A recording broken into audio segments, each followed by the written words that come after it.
Have you ever been told that you have to do crunches or ab exercises in order to lose belly fat? Or that you need a protein shake within 30 minutes after your workout or everything will be lost? Or maybe you need to have branched chain amino acids every couple hours, or you have to eat chicken, broccoli, and rice every 2 hours out of the day, or else you are not going to be maximizing muscle growth and the rest of the other gains that you can see. Well, all of those, I hate to break it to you, are common fitness myths that for whatever reason have withstood the test of time. So I'd like to be talking about some of the common ones, the heavy hitters, and debunking them for you right now. So let's start with spot reduction. This is essentially the myth that through exercise in a certain area, like for instance doing crunches, you are going to be losing fat in that given area. For example, if you do a lot of bench press and you'll lose fat off of your chest. If you do crunches, you'll lose fat off of your belly. Now, that is not how it works biologically whatsoever. The only way that you can effectively lose weight is essentially through having a calorie deficit. That is, burning more calories than you are intaking so that your net calorie intake is at a negative, resulting in your body disposing of tissue like adipose tissue. And in terms of the location where it is being taken from, that is entirely genetic. No amount of exercise can force your body to lose, say, belly fat. The only thing you'll be doing from exercising in that regard is actually probably stimulating more muscle growth, since that's all you're effectively doing. All you're effectively doing is training the given muscle group. You're not actually removing fat from the area. You may be burning a little bit of calories, but unless you are in that net negative, you're not going to lose any body fat. Myth number 2 kind of goes hand in hand with myth number 1, and that's that you need cardio in order to lose body fat.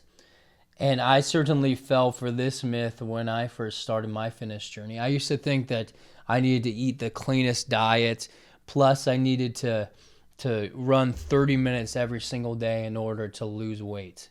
Well, that's just not true. It goes back to what I previously mentioned. As long as you are in a net calorie deficit, then you will be losing body fat. Now, cardio does help, but it helps indirectly. Essentially, what cardio will do is it will burn calories, but unless you are in that net calorie deficit, it's not going to matter. So what it can essentially do is if you go for, say, a 30-minute run or so, that may save you 300, 500 calories, which means that you can eat more in a given day, but is that worth it? The other thing that it can do is it can slightly boost your metabolism and the way that you are actually burning those calories, but it's not doing some magical miracle thing, and you certainly don't require it to lose weight, but it is a helpful tool. Number 3 is that lifting weights makes women bulky. There's a lot of females out there that are afraid to lift weights just because they don't want to get, shoulders, deltoids, biceps. They don't want arms. They don't want any of it. They don't want to appear all, bulked up and big. But the fact of the matter is that becoming big and bulky like that is very, very challenging. You need to be extremely disciplined, extremely consistent. You need to be eating in a calorie surplus in most cases. So even if you were to hit the gym, 6-7 days a week and you go hard and everything, you need to be eating enough protein and enough calories to facilitate growth.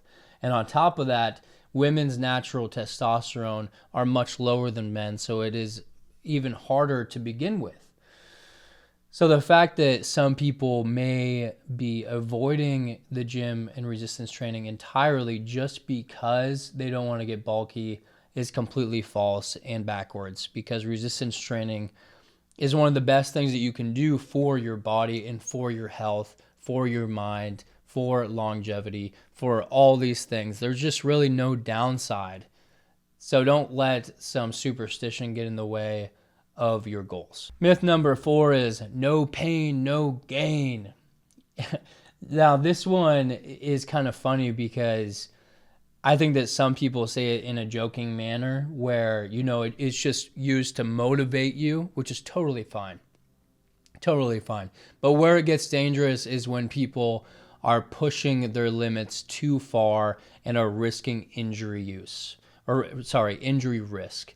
If you are pushing yourself to the point of, no pain, no gain, which can cause injury, then you are doing yourself a major disservice. This is just going to keep you out of the game for way longer and result in many more downsides than upsides. It's just not worth it, guys. The real name of the game here is to be able to do this day in, day out, consistently over years, over a lifetime. If you are having that no pain, no gain mindset and you just push something a little bit too far one time, then that can ruin your fitness journey for potentially the rest of your life. Myth 5 is that you can out-train a bad diet. Now, let me make it very clear. You can have a bad diet and still put on muscle and still be relatively healthy in some regard. It's possible to be technically, surface level fit and have a bad diet.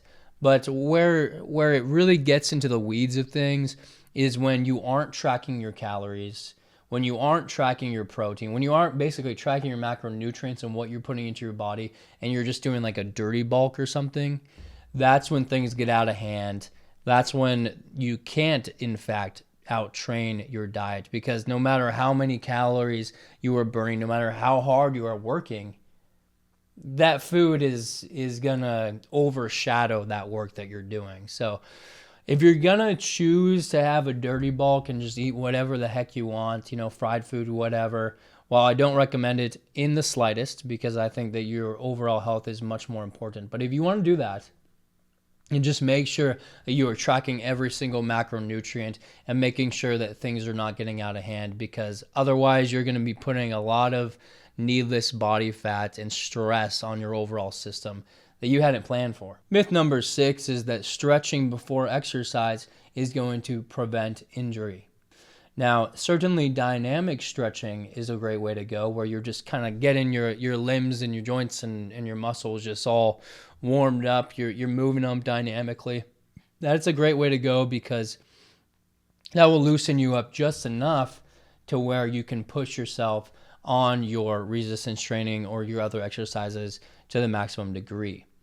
But if you do static stretching, where you're, stretching a limb for 30 seconds to a minute at any given time, you're actually doing yourself a disservice. And the reason for this is that you are stretching this joint too much, this muscle too much, and it is becoming, therefore, too loose. And this will actually increase your rate of injury risk, because you want some level of tightness to produce the level of stability and power that you need during heavy weight training sessions, or just any sessions as a whole.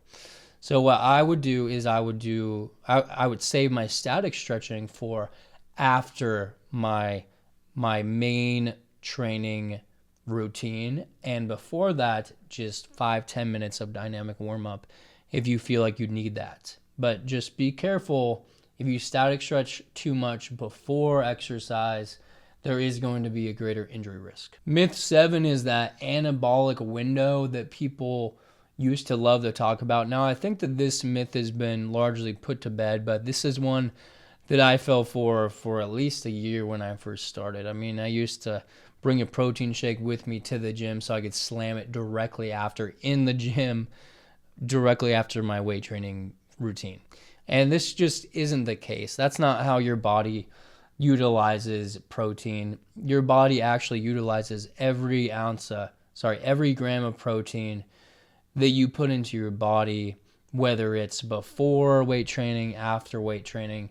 There's no secret anabolic window like that. The key is that you want some sort of fuel in your body a few hours before or a few hours after, just anywhere in the large window of your weight training session for optimal gains. Now, If you fasted all day that day and you missed the window, it's not the end of the world. You're still going to get a lot out of it. The fact that you need to intake 30 to 60 grams of protein directly after 30 minutes after a weight training routine is just nonsense. It's just not true. Myth 8 is that crunches and sit-ups or just body weight ab exercises are the best way to get abs. I don't know where it came about that ab training had to be like this almost muscular endurance activity in order to build them, but it's just not the case. Your abs are just like every other muscle, every other skeletal muscle in your body, and they respond to training the exact same way. Just because your abs are shrouded by a layer of belly fat in most people's cases doesn't mean that you have to be doing some long 100 repetition sets on the ground of bicycles, crunches, leg lifts, all that jazz. That's just not true. Now, of course, that can build muscle, and it probably will in the beginning, but over the course of the long haul, is that the best way to go?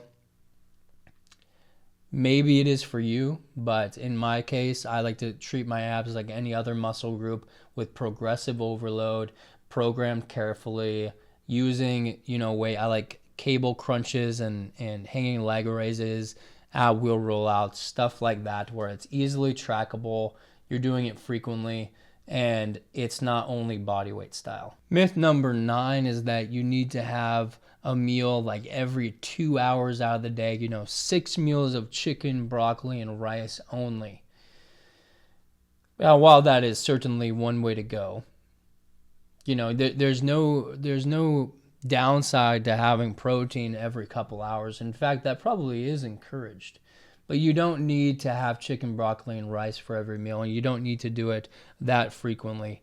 I think around like 2 to 4 meals is totally a sweet spot, as long as you are getting protein in distributed throughout your day and triggering that protein synthesis signal through increased intake of protein frequency throughout the day. That's all that really matters. You don't need to follow this strict 6 meals a day, chicken, broccoli, and rice BS. That's just some sort of, standardized diet that has worked for so many, but that doesn't mean that it works for everybody, and that doesn't mean that it has to work for you. So I encourage you guys to kind of play around with it. What really matters here is that you find something that you can stick to and something that you enjoy. Food shouldn't just be bland. You can spice it up a little bit. You can add some teriyaki sauce on top of that chicken, broccoli, and rice at least. Myth number 10 is that you need to work out every single day in order to see results. Now, the truth here is that you actually make better gains. You see more results from that time that you are resting and recovering rather than that time that you are actually exercising. In fact, exercise is a potent stressor. Exercise increases your blood pressure temporarily, increases your cortisol temporarily, triggers that flight or fight response of the nervous system temporarily. All these things are terrible on paper, but it is that stressor that you recover from that gives you the results that you want and is really that healthy dose that you are all looking for. So in order to get the most out of your training sessions, you do need to be resting, or you at very least need to program your training very, very carefully so that the time in between days is fulfilled with the most rest and digest recoveries that you potentially can get. In my personal opinion, I feel like 2 days is probably a little bit too little, and I feel like 7 days is too much. And maybe around 3 to 5 is that sweet spot. With in some cases some people can do 6, some cases some people can do 2. It's really up to you and your programming and how you want to approach it. Okay, so those were 10 fitness myths that I have just hopefully debunked for all of you. I have fallen victim to almost all of these at one point or another, because when I was starting my fitness journey, there wasn't a lot of good information out there. It was tough to figure out the good information from the bad, and what I was doing over the course of my fitness journey. So I hope that throughout me teaching and showing you guys some of these fitness myths that I have fallen for and debunk them for you, that you don't end up falling into the same mistakes that I did. So good luck on your fitness journey. I hope that this helps. Have a great one.